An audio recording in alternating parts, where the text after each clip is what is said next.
அதனால யாருக்காக இருந்தாலும் லக்ஷ்மி நரசிம்ம பெருமானுடைய ஆராதனம் எத்தனையோ நன்மைகளை கொடுக்குங்கிறது தான் நம்ம பூர்வாச்சாரியர்கள் நமக்கு நிர்தாரணம் பண்ணி கொடுத்தது. யாராலும் எனக்கு வதம் கூடாது, அதுதான் சர்வைகி அவத்தியதாம்ங்கிறார்.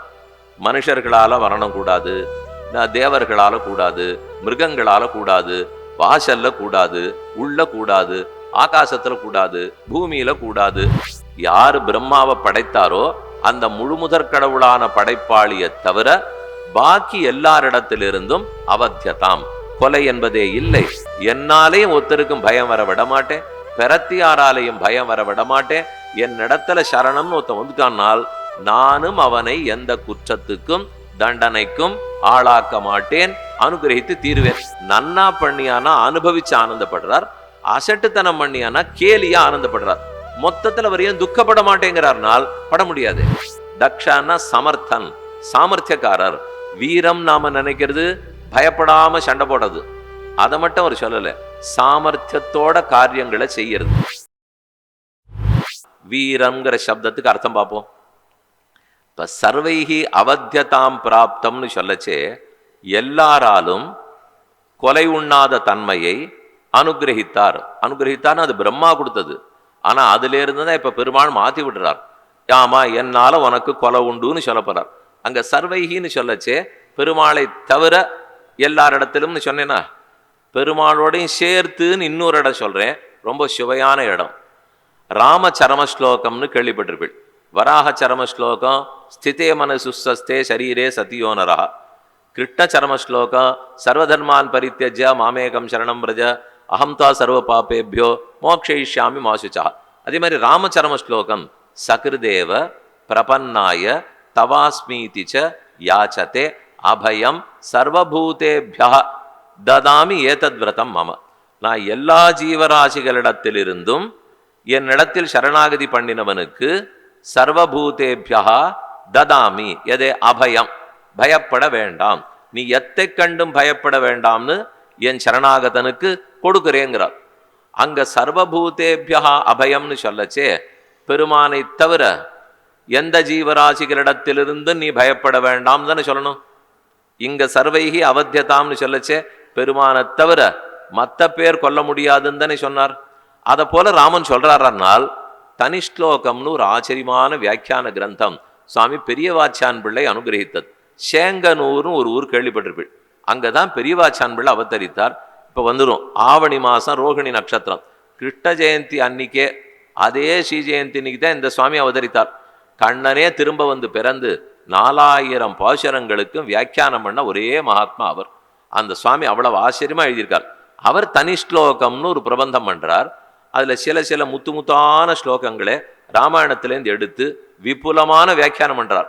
அதுல அவர் சொல்றது சர்வைகி சர்வபூதேபியான்னு சொன்னால் எல்லா ஜீவராசிகளிடத்திலிருந்தும் உனக்கு பயம் இல்லாமல் பண்ணுகிறேன்னால், வெளியார் யார் யாரோ உனக்கு பயப்படுத்தினா நான் பார்த்து உன்னை ரட்சிச்சு விடுறேன். ஒருவேளை ராமனே பயப்படுத்தினால் அவர் பண்ணுவாரானால், இப்ப சரணம்னு வந்தவனை ஏத்துக்க மாட்டேன்னு சொல்லிட்டா என்னாச்சு? அப்ப பயம் ராமனாலே நாயிடலையா? என்னாலேயே பயம் வந்தா கூட நான் காப்பாத்துறேங்கிறாரு. என்னாலேயும் ஒருத்தருக்கும் பயம் வர விட மாட்டேன், பெறத்தியாராலையும் பயம் வர விட மாட்டேன். என்னிடத்துல சரணம்னு ஒருத்தன் வந்துட்டான்னால் நானும் அவனை எந்த குற்றத்துக்கும் தண்டனைக்கும் ஆளாக்க மாட்டேன், அனுகிரகித்து தீருவேன். அப்ப பெருமாள் சொல்றதுன்னா சர்வங்கிற சப்தத்துக்கு தான் உட்பட எல்லாருன்னு அர்த்தம். இந்த ஸ்லோகத்துல இருக்குன்னால் சர்வைகி அவத்தியதாம்னு சொன்னால் பெருமானை தவிர மற்ற பேராலேன்னு அர்த்தம். தன்னால ஒரு ஆபத்து, ராமனால ஆபத்து வருமானால் வருமே, அது ரொம்ப ஆழமான அர்த்தம். ஸ்ரீமன் நாராயணன் யாருக்கான ஆபத்து கொடுப்பார்னால் ஆழ்வார் கெட்டியா அவர் மடியை பிடிச்சுட்டார். இப்ப எனக்கு மற்ற யாராலும் ஆபத்தே இல்லை, ஒன்னாலதான் ஆபத்துங்கிறார். அப்படி வரவே வராதே என்றால் மோட்சம் கொடுன்னு ஒருத்தன் கேட்டுட்டு நாளை தள்ளி போட்டார்னா அது பெருமாளால ஆபத்துன்னு அர்த்தமா. அதை நீ எப்ப பண்ணலையோ எனக்கு திரும்ப சம்சாரத்தில் ஆசை வந்துடுதுன்னா, இந்த நிமிஷம் நல்லெண்ணம் வந்திருக்கேன், விபீஷணன் இப்ப சரணம்னு வந்திருக்கான், நாளைக்கே பழைய வாசனை இல்லே ராமன் திருவடியை நான் பத்திரதா இல்லேன்னு கிளம்பி போயிட்டானால் அந்த 5 நிமிஷம் காலதாமதம் பண்ணி விபீஷணனுக்கு கொடுக்காம இருந்தது அப்ப ராமனுடைய தப்பாயிடுமா? அதனாலதான் பெறத்தியாரால் எனக்கு ஆபத்து மட்டுமில்லே ராமா ஒன்னாலையும் ஆபத்து வரக்கூடாது. ஆழ்வார் சொன்னதும் உன்னால் அல்லால் யாவராலும் ஒன்னும் குறை வேண்டேன், கண்ணார் மதில் சூழ் குழந்தை கிடந்தான் அடியேன் அடுவானாள், சென்னாள் என்னாள் அந்நாள் உனதால் பிடித்தே செலக்கானே. திருக்குடந்தை 6வது பிரான் ஆச்சரியமா சனிச்சுருக்கார். அவனை பத்தி சொல்றார், ஒன்னால் ஆபத்து வந்தாலும் நீ தான் ரட்சிக்கணும், என்ன நாளைக்கு ரட்சிக்கிறேன்னு தள்ளி போட்டா அது நீ பண்ற தப்புன்னு அர்த்தம், பண்ணாதே, இப்போதே ரட்சித்து விடுன்னு கேட்டுக்கொள்கிறார். அதனால அவர்னு சொன்னால் தன்னால் ஆபத்தும் வரவிட மாட்டார், பெறத்தியாராலையும் வடவிட மாட்டார். இவாளுக்கெல்லாம் அந்த சக்தி ஏது. அதனாலதான் சர்வைகி அவத்தியதாம் பிராப்தம் சபலௌகம் திதே சுதம். இதிலே உபனிஷத்து என்ன அர்த்தம் சொல்றதுன்னு பார்ப்போம். அத கஸ்மாதுச்சியத்தே வீரமிதி, எதனால இவனை வீரன்னு சொல்லுகிறீர்? தேவர்கள்லாம் கேட்கிறா. இது பேசிட்டு பிரம்மாவும் தேவர்களும். தேவர்கள் கேட்கிறா, உக்ரன் ஏன் சொன்னீர்? ஆற்றலாலே சொன்னேன். வீரன் ஏன் சொல்றீர்? இதனால சொல்றேன். யஸ்மாது ஸ்வமஹிம்னா சர்வான் லோகான் சர்வான் தேவான் சர்வன் ஆத்மானஹாம் சர்வாணி பூதானி விரமதி விராமயதி அஜஸ்ரம் சிருஜதி விசிருஜதி வாசயதி யதோ வீரஹ கர்மண்யஹ சுதக்ஷஹ யுக்தக்ராவா ஜாயதே தேவகாமஹ தஸ்மாதுச்யதே வீரமிதி. ஆகையாலே அவனை வீரன்னு சொல்றேன். 3 முக்கியமான காரணம் சொல்றார். என்னன்னு பார்ப்போம். சர்வாணி பூதானி சர்வான் ஆத்மானஹா, எல்லா ஜீவராசிகளும் படைக்கப்பட்ட சேத்தனாச்சேத்தனங்கள் அத்தனையும் விரமதி விராமயதி, பெருமான் அவற்றோட ரமிக்கிறார். வீரன்னு இருக்கும் இல்லையா, வீரங்கிறத விரம விரம ரமயத்தின்னா ஆனந்தப்படுறார்னு அர்த்தம். நம்ம படைக்கப்பட்ட ஒத்தத்தரோடையும் அவன் ரொம்ப ஆனந்தப்படுவாரான், சந்தோஷமா அனுபவிக்கணும்னு பார்ப்பறான். எங்கேயும் தனித்து உட்காரவே மாட்டாராம், கூட்டத்துக்கு நடுவிலே இருக்கணும், ஆனந்தப்பட்டுட்டே இருக்கணுமா. ஆனந்தோ பிரம்மே திவ்யஜானாத்னு உபனிஷத் சொல்லும். பிரம்மம் ஆனந்தமாகவே இருக்கிறார். யார் அவனை ஆனந்தம் பிரம்மம்னு தெரிஞ்சுக்கிறீங்களோ மோட்சம் போயிடலான்னு. நம்ம பிரம்மத்தை ஆனந்தமயன்னு தெரிஞ்சுட்டு மோட்சம் போறது உண்டு. இன்னொரு வகை, அவர் நமக்கு ஆனந்தத்தை ஊட்டுவரோம். குழந்தையா கேட்டு வாங்கி சாப்பிட்றது எப்படி, அம்மாவா பாலை புகட்டுறது எப்படி? சின்ன குழந்தையா இருந்தால் அம்மா தான் பாலை கொடுக்கணும். இன்னும் கேட்டால் அது தட்டும், நான் சாப்பிட மாட்டேன்னு குழந்தை தட்டு விடும். ஆனால் அம்மா கொடுத்தாகணும் இல்லையோ. அது அப்படியே 5 வயசு ஆச்சு 7 வயசு ஆச்சுன்னு சொன்னால் தான் வாங்கி கேட்டு சாப்பிட்றதுக்கு ஆரம்பிக்கும். அதை போல பிரம்மத்தை ஆனந்தமயன்னு நான் தேடிட்டு போகணுமா, அல்லது அவர் ஆனந்தத்தை எனக்கு ஊட்டுவாரானால், நான் சின்ன குழந்தை சரணம்னு வந்துட்டேனால் ஏஷ ஹேவானந்தயாத்தின்னு உபனிஷத் சொல்றேன். அவர் தான் அந்த ஆனந்தத்தை எனக்கு ஊட்டுகிறார். அதைத்தான் விராமயதி, விரமதி விராமயதி, ரமிக்கிறார், எல்லாரோடையும் ஆனந்தப்படுறார். அவர் 2 விதத்தில் ஆனந்தப்படுவார். ஒன்றும் ரொம்ப நல்லா அனுபவிச்சு போகமா ஆனந்தப்படுவார், இல்லை லீலையா ஆனந்தப்படுவார். யாரான்னு ஒருத்தன் அசட்டுத்தனமா ஒன்று பண்ணா சிரிப்பேன், ரொம்ப நல்லா ஒரு காரியத்தை சாதிச்சாருன்னா சிரிப்பேன். 2 சிரிச்சது தானே. நாம இருந்தால் என்ன பண்ணுவோம், அசட்டுத்தனமா பண்ணால் எரிச்சல் படுவோம், நன்னா பண்ணால் சிரிப்போம். அப்படி பெருமாள் பண்ணுறதில்லை. நாம் பண்ணுற காரியத்தை 2ஆக பிரிச்சுன்னு வரோம்.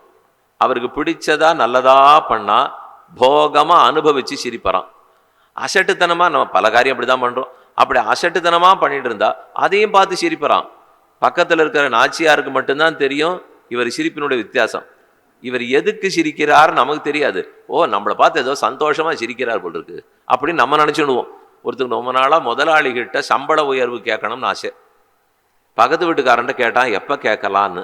அவன் சொல்லி கொடுத்தான், உங்கள் முதலாளி சிரிச்சுன்னு இருக்கிறச்சே, சந்தோஷமாக சிரிக்கிறச்சே சம்பள உயர்வு வேணும்னு கேட்டு விடுன்னுட்டான். இவர் ஏதோ ஒரு காரியம் சொன்னார், எண்ணெய் வாங்கிட்டு வான்னு சொன்னார். அவன் ஒரு பை எடுத்துன்னு கிளம்பினான். எண்ணெய்க்கு பாத்திரம் எடுத்துன்னு போக வேண்டாமா, நீ பை எடுத்துன்னு போறியே அப்படின்னு பார்த்து அவர் கேலியாக சிரிச்சார். சிரிச்சா சம்பள உயர்வு கேட்கணும் இல்லையோ, கேட்டான். வேலை போயிடும், அவனுக்கு சம்பள உயர்வாக கிடைக்க போகிறது. இவன் எண்ணெயை வாங்கிட்டு வான்னு சொன்னால் பை எடுத்துன்னு போனான்னா வேலையே நிற்காது. இந்த 2 சிரிப்புக்கு வித்தியாசம் இருக்கே. அவர் என்ன கேலியா சிரிக்கிறாரா, சந்தோஷப்பட்டு சிரிக்கிறாரா? சந்தோஷித்து சிரிக்கிறது போகம்னு அர்த்தம். அதுதான் நம்மளை அனுபவித்து செய்வார். ஆனால் கேலியா சிரிக்கிறது சிரிப்பு. ஆக மொத்தத்தில் சந்தோஷமாக தானே இருக்கார். பிரம்மம் ஆனந்தமயம்னு சொல்லும்போது நாம் பண்ற அசட்டுத்தனத்தை பார்த்தோ தப்பு பண்றதை பார்த்தோ அவர் அழுவரா கோவிப்பரானா மாட்டார். அதை பார்த்து சிரிப்பர். நம்ம சம்சாரிகள் என்ன தப்பா நினைச்சுக்கிறோம், நாம் பண்ற தப்பு நாம் படுற கஷ்டத்தை பார்த்து இந்த பெருமாளுக்கு சிரிப்பா இருக்கானுவோம். ஜாக்கிரதையா கேட்டுங்க. இதுதான் நம்ம அவர் பேர்ல வைக்கிற பெரிய புகார். நான் உன்னை அசட்டுத்தனமா பண்ணா அவர் ஏன் சிரிக்கிறார்? பிரம்மத்தின் தன்மை ஆனந்தமயத்துவம், அவரால் சோகப்பட முடியாது. அது அவர் இல்லை. அவர் எப்பவுமே ஆனந்தம்தான் படுவர், சந்தோஷம்தான் படுவர், இன்பம் தான் தெரியும். அதுல நான் என்ன பண்ணாலும் அவர் துன்பப்படக்கூடாது, இன்பம் தான் பண்ணணும். அதுதான் பகவத் ஸ்வரூபம். பிரம்மஸ்வரூபம்ங்கிறதே இன்பப்படும்ங்கிறது தான் ஸ்வரூபம். ஆனந்தம்ங்கிறது ஸ்வரூபம். நான் அசட்டுத்தனம் பண்ணாலும் தப்பா பண்ணாலும் அதையும் வச்சு நான் ஆனந்தப்படணும். ஆனா அதை மட்டும் அவர் ரெண்டா பிரிச்சுக்கிறார். நன்னா பண்ணியானா அனுபவிச்சு ஆனந்தப்படுறார், அசட்டுத்தனம் பண்ணியானா கேலியா ஆனந்தப்படுறார். மொத்தத்தில் அவர் ஏன் துக்கப்பட மாட்டேங்கிறார்னால் பட முடியாது. அவருடைய ஸ்வரூபமே துக்கமே நெருங்கவே நெருங்காது இல்லையோ. அதனாலதான் ஆனந்தோ பிரம்மே திவ்யஜாத்தான்னு சொல்றோம். உயர்வர உயர் நலமுடையவன் ஆழ்வார் சாதித்தார். உயர்ந்த நலமாம் பாக்கி எல்லாருடைய ஆனந்தத்தை காட்டிலும் உயர்ந்தது. அப்படி நம்மோட அனுபவிக்கிறாருங்கிறத தான் வீரன்கிறதுக்கு முதல்ல அர்த்தம் சொல்றார். வீரன்னா கத்தி எடுத்துட்டார், கேடயத்தை எடுத்துட்டார், வில்லு எடுத்துட்டார் மட்டும் சொல்லல. விரமதி விராமயதி, நம்மோட சேர்த்து அனுபவிக்கிறார். அஜஸ்ரம் சிருஜதி விசிருஜதி, அத்தோட நிற்கல. அதுக்கு மேல இடைவிடாமல் சிருஷ்டிக்கிறார். சிருஷ்டித்ததையெல்லாம் விருத்தி அடைய செய்கிறார். தங்கிட்ட வசிக்க வைக்கிறார். வாசயதி, படைச்சு படைச்சு படைச்சு எங்க வைக்கிறது? வீட்டில் பொருளா வாங்குவோம். அது சில பேருக்கு சந்தையில எது புதுசா வந்தாலும் வாங்கறதுல ஒரு ஆசை இருக்கும். வாசல்ல போகிறச்சே காலை ஒத்தின்னு போகணுங்கிறதுக்காக அது ஏதோ ஒன்று போட்டு வைப்பாள். அந்த நாள் ஒரு கோணியை போட்டு வைப்போம், இவ்வளோதான் இருந்தது. இப்போ அதுக்கெல்லாம் வீடு கட்டுற அளவுக்கு ரொம்ப ரொம்ப பெருசாக வந்துடுது. வீடு சுத்தமாக இருக்கணும்னு ஆசை இருக்கிறவா அதுக்கு இருக்கிற திரைச்சீரையெல்லாம் மாற்றிகிட்டே இருப்பா, காலில் ஒத்திக்கிறத மாற்றிகிட்டே இருப்பா. அது மாற்றி 10 நாள் தான் இருக்கும், அதுக்குள்ளே ஒன்று மாற்றி வச்சுருவா. பூச்செடிகள்லாம் மாற்றி வச்சுருப்பா. அங்கே இருக்கிறவாளுக்கு என்ன தோணுன்னு எல்லாத்தையும் வாங்கி வாங்கி எங்கே வைக்கிறதுன்னா கட்டிகிட்டேவா இருக்க முடியும்? அது வித்வான்களாக இருந்தால் புஸ்தகம் வாங்கிறதுலேருந்து இந்த வம்பு ஆரம்பிக்கும். இது மற்றதெல்லாம் சரி தூக்கி போட்டுடலாம். அப்பப்போ புஸ்தகங்கள் அச்சு போட்டுருக்கா, அந்த அச்சு போடுறத நம்மளும் அவளுக்கு ஆதரவு கொடுத்தாகணும். இந்த புஸ்தகம் நல்லா இருக்கே, இந்த புஸ்தகம் நல்லா இருக்கேன்னு எங்கேயோ தோணும். வாசெல்லாம் அந்த நாள்லெல்லாம் நிறைய புஸ்தக கடை போட்டிருப்பா. பழைய புஸ்தகங்களெல்லாம் கொண்டு போட்டுருவா. அதை பரப்பி வச்சிருப்பா. நீங்கள் திருவல்லிக்கேணிலாம் போகிறச்சே பார்த்தீங்கன்னா அந்த பெரிய வீதியிலெல்லாம் நிறைய புஸ்தக கடை இருக்கும். அங்கே நின்றுட்டு மெதுவாக பார்த்துருந்தா பழைய நாள் புஸ்தகம், ஏதாவது நல்ல புஸ்தகம் அங்கே வந்திருக்கும். அதை யாரோ போட்டு போயிருப்பா. நம்ம வாங்கிட்டு வந்துடுவோம். வாங்கிட்டு வந்தால் என்ன தோணும்? வீட்டே ஒன்று வாங்கிட்டு வாங்க, நீ புஸ்தகமாக வாங்கிட்டு வந்துருந்தீங்கன்னா அலமாரியே இல்லை. யார் எங்கே வைக்கிறதுனால் பகவானிடத்துல இந்த கட்டமே இல்லைங்கிறார். எத்தனைய படைச்சாலும் அது தங்கிட்டேயே வாசிக்கிறதுக்கு இடம் கொடுத்துடுறாராம். அது எங்கேயும் தேடிட்டு போக வேண்டாம். வாசயத்தினால் வாசகா, தன்னிடத்தில் அனைத்துக்கும் இருப்பிடம் கொடுக்கிறார், அவரிடத்திலே வசிக்க வச்சுடுறார். யதோ வீரஹா கர்மண்யஹா, அத்தோட காரியம் மன்றத்துல ரொம்ப சமர்த்தனா இருக்கார், வீரனா இருக்கார். இங்க சாமர்த்தியம்னு தக்ஷாங்கிறார். தக்ஷான்னா சமர்த்தன், சாமர்த்தியக்காரர். வீரம் நாம நினைக்கிறது பயப்படாம சண்டை போடுறது, அதை மட்டும் அவர் சொல்லலை. சாமர்த்தியத்தோட காரியங்களை செய்யறது. இங்க யாது சாமர்த்தியம்? ஒவ்வொரு தரம் படைக்கும் போது யாரோ கொஞ்சம் பேரை மோட்சம் போகணுங்கிற ஆசைப்பட வச்சுடுறாரோ இல்லையோ, அந்த சாமர்த்தியத்தை தான் சொல்றார். தக்ஷனா இருக்கார், கர்மண்யா சுதக்ஷா யுக்தகிராவா, பெரிய திருமேனியோட இருக்காரா. வீரமா இருக்காருனால் பெரிய திருமேனியோட இருக்கார். அதே தக்ஷனா இருக்கார், சாமர்த்தியமா செயலாற்றார். வீரனா இருக்கார், எப்போதும் ஆனந்தப்படுறார், ரமிக்கிறார். ஆகவே அவருக்கு வீரன்னு பேரு. தேவகாமஹா தஸ்மாத் உச்சியதே வீரமிதி. அதனால் வீரன். 2வது ஸ்லோகம் பார்த்துட்டோம். சர்வைஹி அவத்யதாம் பிராப்தம் சபலௌகம் திதே சுதம் நகாக்ரைஹி சகலி சக்கரே யஸ்தம் வீரம் நமாம்யகம். விராமஹான்னு ஒரு திருநாமம். ராமஹா விராமஹா விரதா விரஜோ மார்கோ நெய்யோ நயோ நயா சொல்றமே. விராமம்னா ஓய்வுன்னு அர்த்தம். யாரு பெருமானிடத்துல வரமோ பெற்ற வரங்கள்லாம் ஓய்வு எடுத்துனுடுவோம். வரம் வாங்கின்றவனும் காணப்படுவோம், வரம் கொடுத்தவனும் காணப்படுவோம், கொடுக்கப்பட்ட வரங்களும் காணப்படும். இப்ப ஹிரண்யகசிபு இருக்காரா? இல்லை. பிரம்மாவுக்கே பகல் முடிஞ்சு போச்சு, வாழ்க்கை முடிஞ்சு போச்சு, இருப்பாரா? இருக்க மாட்டார். கொடுக்கப்பட்ட மரணம் இல்லாமைங்கிற வரம் தான் இருக்கா? இல்லை. 3 ஓய்வு எடுத்துடும். நான் பெருமானை எதிர்த்து இது ஏதானு ஒன்று வாங்கியிருந்தேன்னால் வரம் பெற்றவனும் இருக்க மாட்டான், வரம் கொடுத்தவனும் இருக்க மாட்டான், பெறப்பட்ட வரங்களும் இருக்காது, ஆராதிக்கப்பட்ட அவர் ஒத்தர் தான் இருப்பார், மற்ற 6 இருக்க மாட்டார்கள். அதனாலதான் விராமஹான்னு சொல்ல. ராமஹா விராமஹா. நமக்கெல்லாம் பள்ளிக்கூடம் விராம விடுறவர். சித்திரை மாதம் வந்தது, பள்ளிக்கூடம்லாம் முடிஞ்சு போச்சு, பரீட்சையெல்லாம் ஆயிடுத்து அப்படின்னா பள்ளிக்கூடம் விராமம்னுவா. அதை போலத்தான் இங்கே விராமம். எதிலே? எல்லா வரங்களுக்கும் விராமம். வரத்தினில் சிரத்தமிக்க வாழையித்து மத்தவன் உரத்தினில் கரத்தவை துகிர்த்தலத்த ஊன்றினாயின்னு ஆழ்வார் பாசுரம். வரத்துல ஸ்ரத்த வச்சுட்டான். ஹிரண்யகசிபு பண்ண தப்பு, தான் பெற்ற வரம் தன்னை காப்பாத்தும்னு சொல்றானே தவிர அதெல்லாத்தையும் கொடுக்கிறவனையும் படைத்த ஒருத்தர் இருக்கிறார், அவர் தான் ரட்சிக்க வேணும்னு மறந்துட்டான். அவர் ரட்சிக்கணும், வரமா நம்மளை ரட்சிக்கும். வரம்ங்கிறது நான் தவம் பண்ணி முடிச்ச உடனே, கொடுத்து முடிச்ச உடனே முடிஞ்சு போச்சே. ஒரு கர்மம் பண்றோம், ஹோமம் பண்றோம். மிருத்யுஞ்சய ஹோமம் பண்ணார், நம்மள ஆரோக்கியத்துக்காக ஹோமம் பண்ணார். புத்திரகாமேட்டி புத்திரம் கிடைக்கணுங்கிறதுக்காக ஹோமம் பண்ணார். அந்த ஹோமம் எல்லாம் எத்தனை நாள் நிற்கும்? கடைசி ஆகுதி குடிச்ச உடனேவே நெருப்பு அணைஞ்சு போயிடும். அதுக்கு இருக்கிற பிரசாதம் எல்லாருக்கும் கொடுத்துருவா. மறுநாள் கார்த்தாயக்குள்ள ஹோம குண்டமே அங்கே இருக்காது, எல்லாத்தையும் எடுத்துருவா. ஆனால் எனக்கு பலன் எப்போ கிடைக்கும்? நான் குழந்தை வேண்டி புத்திரகாமேட்டி பண்ணால் ஹோமம் முடியறதுக்குள்ள குழந்தை பிறக்குமா? பிறக்காது. அது எத்தனை மாதம் கழிச்சு பிறக்குமோ அப்போதான் பிறக்கும். அது வரைக்கும் ஹோமமே இல்லையே, ஹோமகுண்டமும் இல்லை, நெய்யும் இல்லை, கரண்டியும் இல்லை, யாருமே இல்லை. ஆனால் அதற்குரிய பலன் கிடைக்கிறது என்னால் இந்த கர்மத்தாலே ஆராதிக்கப்பட்ட தெய்வம் இருக்கும். அந்த தெய்வம் இருந்துதான் பலன் கொடுக்கணுமே தவிர கிரிய பலன் கொடுக்கவே கொடுக்காது. இந்த கிரியையே கொடுக்க ஆரம்பிச்சதுனால் அப்போ தெய்வம் எதுக்கு? மேலும் அதுக்கு ஞானமில்லாத ஒரு கிரிய, ஒரு செயல் போய் எப்படி நமக்கு பலத்தை கொடுக்கும்? ஆனால் நாம் செய்ய செய்ய சுப்ரீதனாய் சுப்பிரசன்னனாய் பகவான் தான் பலத்தை கொடுக்க வேண்டும். அதை இவன் புரிஞ்சுக்கல, வரத்துல ஸ்ரத்தையா இருந்துட்டானே தவிர வரத்தை கொடுத்தவனையும் படைச்சாருங்கிறது தெரியாது படுத்து. அதைத்தான் ஆழ்வார் சொல்றார், வரத்தினில் சிரத்தமிக்க வாழையிற்று மற்றவன் உரத்தினில் கரத்தை வைத்து உயிர்த்தலத்தை ஊன்றினாய். உரசுங்கிறது உன் மார்பு, அந்த மார்பரை கையை வைத்து உகிர், உகிர்னு தான் நகம், நகத்தை வைத்து கடகடான்னு கிழிச்சுட்டியே என்னது தான் இங்கே சொல்றார். நகாகிரைஹி சகலி சக்கரே. மேலும் வள்ளுகிறால் போழ்ந்த புனிதனிடம்னு பாசுரம். அகோபில க்ஷேத்திரத்துக்கு 10 பாசுரங்கள் திருமங்கையாழ்வார் சமர்ப்பிச்சார்னு சொன்னேனே. அதில் முதல் பாட்டு அங்கண் ஞாலமஞ்ச அங்கோள் ஆளரியாய் அவுணன் பொங்கவாகம் வள்ளுகிறால் போழ்ந்த புனிதனிடம். ஆகம் நெஞ்சு, பொங்க ரத்தம் கொப்பளித்து வெளியே வர, வள்ளுகிறால் வலிய உகிர்ன நகம், அந்த நிகராலே போழ்ந்த, போழ்ந்தன கிழித்தான்னு அர்த்தம். புனிதனிடம் ஹிரண்யகசிபை கிழிச்சு போட்டுட்டார். ஆகவே நரசிம்ம பெருமான் புனிதன்கிறார்.